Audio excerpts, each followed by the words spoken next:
shigo.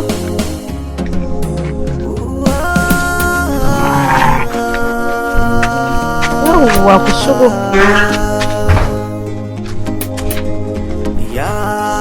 Shigo.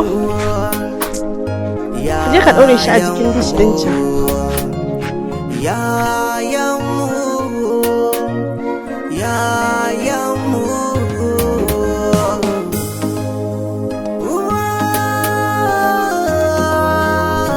Hajiya, an cika aiki. Hajiya, aiki. Na san matsala. Tausayi jiki da rauni, rayuwa ke ƙara firgita ni. Na gode. Allah kare hajiya, ba kowa hajiya. Yan haɗa na yan kwamutsai ba kowa hajiya.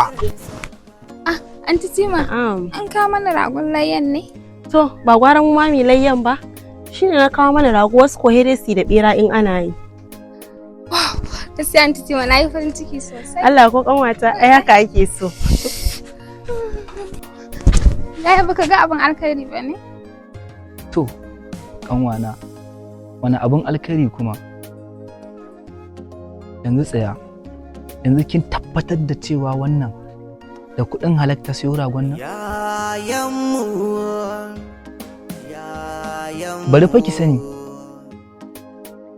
ita layyan karan kanta tana so a yi ta da kuɗi mai kyau ne, ba wai kuɗin haram ba.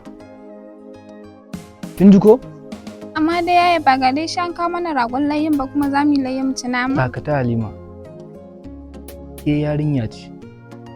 A duk lokacin da yaro ko ƙannenmu ko 'yan uwanmu suka kawo wani abu da bai dace ba, ya kamata a bincika a gani daga ina suka kawo wannan abun, ba wai mu zira musu ido mu bar su ba.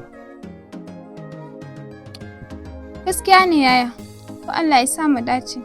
Allah ya shirya duk masu irin hali na anti. Yawwa kanwata, amin amin. Allah ya sa duk mai irin halinta, Allah ya shirya shi, ya dawo da shi kan hanya madaidaiciya. Amin amin kanwata. Allah ya miki albarka. Amin. Kin ga gashi lokacin sallah yayi ko? To ki dau buta ki yi alwala kuma ki shiga min da wannan botkin. Ni ma dan je na yi. Ya yamu